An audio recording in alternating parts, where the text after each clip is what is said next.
বহু বছরের পুরনো একটা মন্দিরে পুজো দিতে গেলাম, যেখানে আমি প্রতি বছর যাই, মনের ইচ্ছে পূরণ হয়েছে তাই। রাধে রাধে বন্ধুরা, কেমন আছো তোমরা সবাই? আশা করি ভীষণ ভালো আছো, আমরাও খুব ভালো আছি। সকাল থেকে ব্লগটা শুরু করছি।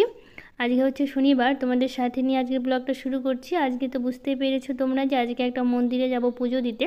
তো সবটাই তোমাদের দেখাবো, সাথে থাকো। অনেক বছরের পুরনো সেই মন্দিরটা, আর অনেক ঘটনাও আছে, সেটাও আমি তোমাদের সাথে শেয়ার করব। তো প্রথমে বাসি ঘরটা ঝাড় দিয়ে বাইরেটা ঝাড় দিচ্ছি, আর পিছনের দরজাটা দেখো কিছুটা রং করা হয়েছে আর কিছুটা বাকি আছে। বাবানের পাপা রং করছে, আর এখন তো ছুটি চলছে বাবানের পাপার, তাই ভাবছে যে করে নেই। তো বাড়িতে ঢোকার সময় তখন তো করা হয়নি, ওভাবেই ছিল দরজাটা, গ্যারেজ রুমের দরজাটা, তো সেই জন্য এখন করে নিচ্ছে। আর এই সাইডটা দেখো, যত দিন যাচ্ছে তত এই সাইডটার মানে ঝাড় দেওয়ার জায়গাটা আস্তে আস্তে কমে যাচ্ছে। কারণ হচ্ছে ওই পাশে দেখো কুমড়ো গাছ লাগিয়েছি, চাল কুমড়ো, ওইগুলো গাছ যত দিন যাচ্ছে তত বড় হচ্ছে, দিন দিন বড় হচ্ছে, আর জায়গাটাকে একদম ঘিরে ধরছে, দেখতেও বেশ সুন্দর লাগছে। তো আজ যত দিন যাচ্ছে তত ওই জায়গাটা ভরাট হচ্ছে, তো সেই জন্য জায়গাটাও কমে আসছে, আর অনেকটাই বড় হয়েছে গাছগুলো এখন আগের থেকে। এখন যত দিন যাচ্ছে ততই বড় হচ্ছে। তো আমি বাইরেটা ঝাড় দেওয়া প্রায় শেষের দিকে, আর ঘরের ভিতরটা আমি ঝাড় দিয়ে এসেছি, আর বাইরে উঠানটাও আমার ঝাড় দেওয়া হয়ে গেছে। এখন ঘরগুলো মুছে নেবো। আর খুব সকালে ঘুম থেকে উঠেছি, আজকে উঠেছি 5টার সময় ঘুম থেকে। তো বাকিটা কিছু কাজ করলাম, তারপরে ঝাড় দিচ্ছি বাইরে 5:30টার দিকে, তখন বাইরে বাজে, তখন বাইরে মানে ঝাড় দিচ্ছি তখন 5:30 বাজে। তো এখন ঘরটা মুছে নিচ্ছে। আর সকালে ঘর ঝাড় দেওয়াটা দেখালাম না, ভাবলাম যে ঘর মুছছি তখন সেটাই দেখাবো তোমাদের সাথে। মানে ঝাড় দিচ্ছি আবার একই জায়গায় মুছছি, দুবার করে দেখাবো, তাই ভাবলাম যে আগে মানে ঘর ঝাড় দেওয়াটা না দেখি মুছাটাই তোমাদের সাথে শেয়ার করি। তো বাসি ঘর ঝাড় দিয়ে, তো আমরা যে বেডরুমে ঘুমাই সেই রুমটা তোমাদের দেখাচ্ছি না মোছা, কারণ হচ্ছে বাবান আর বাবার বাবা দুজনেই ঘুমিয়ে আছে, ওরা ওঠেনি। আর লাইট না জ্বালালে তো ভিডিও করতে পারবো না, তো সেই জন্য ঘরের ভিডিওগুলো করলাম না, কারণ ওরা আবার ঘুমের অসুবিধা হবে, উঠে যেতে পারে। তো এখনও তো অনেকটাই সকাল আছে, আমি বাকি কাজগুলো সেরে নিই, ওরা একটু পরে উঠবো। এই দেখো এখনও মশারি টাঙানো আছে, শুয়ে আছে দুজনে। তো ভাবছি যে পরে ডাকবো, ওদের তুলবো, আগে আমি সব কাজগুলো করে নিই, কারণ ওদের তো সকালে কাজ নেই, তো ঘুমিয়ে থাকো, অত সকালবেলা উঠে কি করবে। আর এত গরম পড়েছে, ঘর ঝাড় দিতে মুছতে মুছতেই আমার এত গরম লাগছে, তো আমি একটু ফ্যান চালিয়ে নিলাম, তো ভাবলাম শুকিয়েও যাবে তাড়াতাড়ি, আর হচ্ছে গরমটাও কম লাগবে। প্রচণ্ড গরম দিয়েছে এখন, মানে এত সকালবেলা উঠে কাজ করছি। বাইরে কিন্তু বেশ সুন্দর একটু একটু করে শিরশির করে হাওয়া দিচ্ছে, কিন্তু ঘরের ভেতরটায় গরম। একটু কাজ করলে, একটু হাঁটাচলা বেশি করলেই এত গরম লাগছে, কি বলবো। আর কালকে না আমি মাথায় তেল দিয়েছি, মাথাটা একটু ব্যথা করছিল, তো ভাবলাম একটু তেল দিই, আর অনেক দিন ধরে তেল দেওয়া হচ্ছিল না, তো এই সুযোগে তেলও দেওয়া হয়ে গেল মাথায়। তো আজকে তো শ্যাম্পু করব, কারণ মন্দিরে যাব পুজো দিতে, দেখে ভাবলাম ঘর বাড়িগুলো মুছে নিই, রোজ দিনে তো মুছি। তো এখন ভাবছি যে মন্দির থেকে আসবো, এসে আবার পুজো টুজো দিয়ে রোদের মধ্যে তখন আর ইচ্ছা হবে না, তো সকালবেলায় ঘর টরগুলো মুছে নিই, পরে আবার এসে আবার রান্না করতে হবে। তো সেই জন্য সকালবেলায় ঘরটা মুছে, উঠানটা মুছে নিয়ে আবার একটু জল টল দিয়ে দিলাম, এই দিঘিতে জল টল দিয়ে, তারপর এই দিকের মোটামুটি কাজ শেষ। এবার হচ্ছে আমি স্নান করে নেব, স্নান করে পুজোর কাজ করব। তো স্নান টান করে না, কালকে তো ফলগুলো নিয়ে এসেছিলো, তোমাদের কালকের ব্লগে দেখিয়েছি, বাবানের পাপা ফল নিয়ে এসছে, মানে পুজোর জন্য যাব মন্দিরে।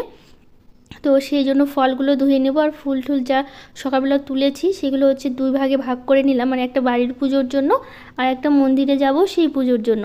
তো সবটা গুছিয়ে নিয়েছি, এবার ফলগুলো যেগুলো আছে সেগুলো হচ্ছে ভালো করে ধুয়ে রেডি করে রাখি। আর সব বাসনগুলো তো মেজে নিয়েছি আমি, স্নান টান করে তারপরে সব কাজগুলো করছি। এদিকে সব কমপ্লিট হয়ে গেলে তারপরে হচ্ছে আমি পুজোটা দিয়ে তারপরে হচ্ছে রেডি হব, রেডি হয়ে তারপরে বেরোবো। আর আমি স্নান করে এসে দেখি বাবানের পাপা উঠে গেছে, ওরা বাইরে হচ্ছে ব্রাশ করছে, আর এইদিকে আমি হচ্ছে পুজো দিচ্ছি, তারপর ব্রাশ ট্রাশ করে ওরাও স্নান করে নেবে। আর আমার তো স্নান করে পুজো শুরু হয়ে গেছে, তো ঘরের পুজোটা দিয়ে তারপরে হচ্ছে বেরোবো হচ্ছে মন্দিরে। আর আজকে যে মন্দিরে যাব এটা কিন্তু বাবানের জন্য পুজো দেওয়া, যেটা আমি প্রতিটা বছর যাই পুজো দিতে। আর তোমাদের সাথে অনেক গল্প করার আছে মন্দিরের সম্পর্কে, তো সেটা সাথে থাকো, সব কিছু তোমাদের সাথে শেয়ার করব। বাবানের জন্যই যাওয়া মন্দিরে পুজো দিতে। তো আমি পুজো টুজো দিয়ে রেডি হয়ে তারপরে একদম সব কিছু গুছিয়ে নিয়ে বেরিয়ে পড়েছি। একদম দেখো কত সুন্দর মাঠ ভর্তি ধান, সোনালি ধান, আর দেখতে কিন্তু বেশ ভালো লাগছে। আর আমাদের বাড়ি থেকে মন্দিরটা 15-16 কিলোমিটার দূরে, কিন্তু মন্দিরটা অনেকটাই ভেতরে, গ্রাম থেকে মানে অনেকটাই ভেতরে। তো আমি একদম চলে এসেছি, দেখো এত বড় একটা পুকুর মন্দিরের পাশেই, একদম মন্দিরে চলে এসেছি। ওই যে সাদা দেখা যাচ্ছে, মন্দিরটা সেরকম বড় নয়, ছোটই, কিন্তু অনেক বছরের পুরনো। আমি যা শুনেছি গল্প, এটা আমি প্রথম এসেছিলাম হচ্ছে যখন আমি ক্লাস 5-এ পড়ি, তখন আমি ফার্স্ট টাইম এসেছিলাম এই মন্দিরে। তো মন্দিরের দিকটা চারিদিকটা একটু ঘুরিয়ে দেখাচ্ছি তোমাদের। যখন আমি 5-এ পড়ি তখন আমি প্রথম এই মন্দিরে এসেছিলাম পুজো দিতে। বিয়ের আগে আমি দুবার এসেছি, তারপরে কয়েক বছর পর একবার এসেছিলাম পুজো দিতে। আর বাবান হওয়ার পর থেকে আমি এখানে প্রতি বছর আসি পুজো দিতে। তো তোমাদের সাথে সবটা গল্প করব। তো বাবানের কী হয়েছিল, ছোটোবেলায় একবার প্রচণ্ড জ্বর হয়েছিল। তো সেই জন্য হচ্ছে বাবানের জন্য পুজো দেওয়ার। এইদিকে দেখো গাছে এত ন্যাকড়া ন্যাকড়া গামছা টামছা দেওয়া আছে। এখানে নাকি সবাই স্নান করে এখানে গামছা দেয় আর কি। তো বাবানের স্নান করেই দেবো আর কি। তো আমরা তো স্নান করে এসেছি, বাবানকেও স্নান করিয়ে এসেছি, কিন্তু বাবানের জন্য যেহেতু পুজো দেওয়া, তার জন্য বাবানকে ওর পাপা হচ্ছে একটু স্নান করে দিল। আর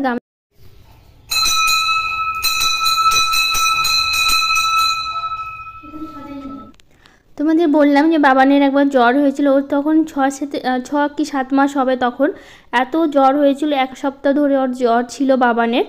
তো সেই জন্য কি হয়েছিল বলো তো, অনেক ডাক্তার দেখিয়েছিলাম, একদমই জ্বরটা ঠিক হচ্ছিল না। তো এই মন্দিরে তখনই আমার ঠাকুমা আমাদের বাড়িতে অনেকেই এসেছিলো পুজো দিতে। তো আমরা আসতে পারিনি যেহেতু বাবানের জ্বর ছিল।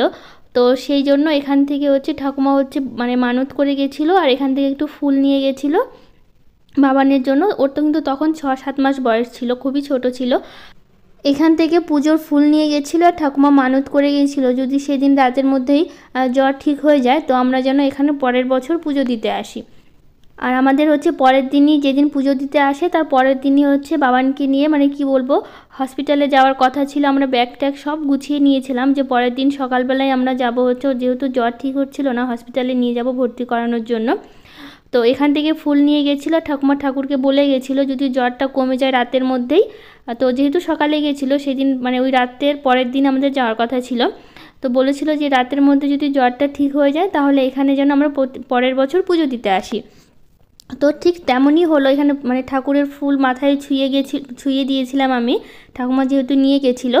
তো তখনই কি বলবো, সারা রাতে জ্বর একদমই ঠিক হয়ে গেছিলো, তার জন্য পরের দিন সকালে আর নিয়ে যেতে হয়নি।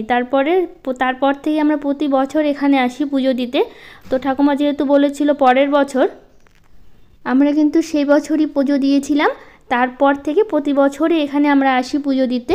আর এটা হচ্ছে বৈশাখ মাসে সবাই কিন্তু পুজো দিতে আসে মন্দিরে, প্রচুর ভিড় হয় বৈশাখ মাসে। এখানে পুজো দেওয়ার নিয়ম হচ্ছে বৈশাখ মাসেই, শনিবার মঙ্গলবার করে এখানে ব্রাহ্মণও থাকে, আর প্রচুর লোক আসে, অনেক দূর দূর থেকে লোক আসে এখানে। অনেকের মানত থাকে, যে যা চায় সব কিছুই কিন্তু পূরণ হয়।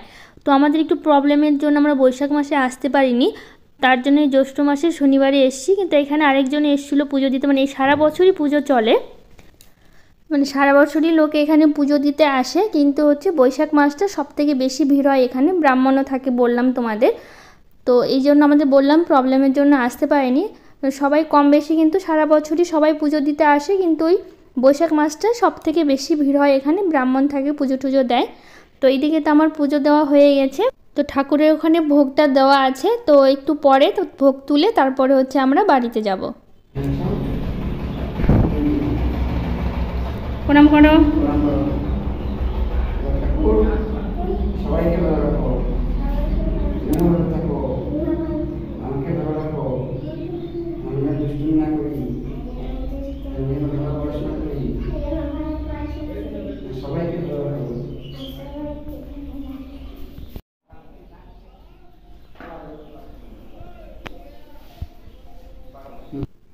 তারপরে বাবানকে দিলাম, এখানে দুটো বাচ্চা ছিল প্রসাদ দেওয়ার জন্য। ও কী করলো, একটা ডান হাতে একটা বাঁ হাতে দিল। আমি বললাম দুজনকে ডান হাতে দিতে হয়।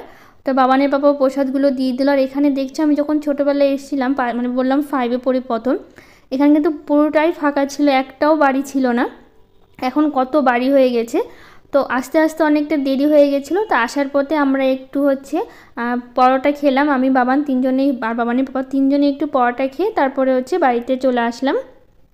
তারপরে বাড়িতে এসে এত গরম লেগেছে, তারপরে হচ্ছে একটু শশা কেটে আমি খাচ্ছিলাম, আমরা সবাই খাচ্ছিলাম। তো আমি এখানে নিয়ে বসেছি, ওরাও বসে খাচ্ছে। তো আসার সময় না অনেক বড় একটা জবা গাছ ছিল দেখলাম, তো ওখান থেকে আমি 2টা ডাল নিয়ে এসেছি জবা গাছের। তো আমার আবার জবা গাছ নেই, তো ভাবলাম যে বাড়িতে লাগালে হবে। তো সেই জন্য 2টো ডাল নিয়ে এসেছি, ছোটো ছোটো করে কেটে তারপর হচ্ছে বসাবো। তো এইদিকে দেখো 2টো ডাল আমি এই সাইডটাতে লাগিয়ে দিয়েছি। তো এইদিকে হয়ে গেছে। তো এখন আমার রান্না করতে হবে, কারণ হচ্ছে এদিকে প্রসাদ খেয়ে আছে, পরোটা খেয়েছে, আর দুপুরে রান্নাবান্নাও আছে। তো সেই জন্য আজকে যেহেতু শনিবার নিরামিষ খাই, আর তার মধ্যে হচ্ছে আজকে পুজো দিলাম, এমনিতেও নিরামিষ খেতে হবে। তো সেই জন্য আজকে হচ্ছে কলাইয়ের ডাল করব, বাঁধাকপি করব, আর একটু ভাজা করব, আর একটু পাঁপড় ভাজা করবো, ব্যাস হয়ে যাবে। আর বাবানের জন্য এটা ভাজা, মানে আলু পটল আর ঢেঁড়স সব একসাথে ভাজা করেছি, আর বাঁধাকপি করবো, আর একটু পাঁপড় ভেজে নেবো, আলুর পাঁপড়, এগুলোই করব। আর টমেটো তুলতে এসে দেখো পাখিতে কীভাবে টমেটোগুলো খেয়েছে। ওরা কিন্তু বেশ মানে কী বলবো, মাঝে মধ্যেই দেখি টমেটোগুলো নিয়ে খায় আর কি। আর এখানে না, আমাদের এখানে প্রচুর পাখি আর কি, আমাদের বাড়িতেও পাখির বাসা করেছে। আমার কিন্তু বেশ ভালো লাগে ওরা যখন টমেটোগুলো খায়, বা ওদেরও তো কিছু খাবারের দরকার আছে। তো আমি মানে ওইগুলো রেখে দিলাম, আর ভালো ভালোগুলো তুলে নিলাম। তো আজকের ব্লগটা এখানেই শেষ করব। কেমন লাগলো অবশ্যই জানিও। যদি ব্লগটি ভালো লেগে থাকে একটা লাইক শেয়ার কমেন্ট করে দিও, আর আমার চ্যানেলটাকে সাবস্ক্রাইব করে দিও। তো আজকের মতো টাটা, দেখা হবে পরের ব্লগে।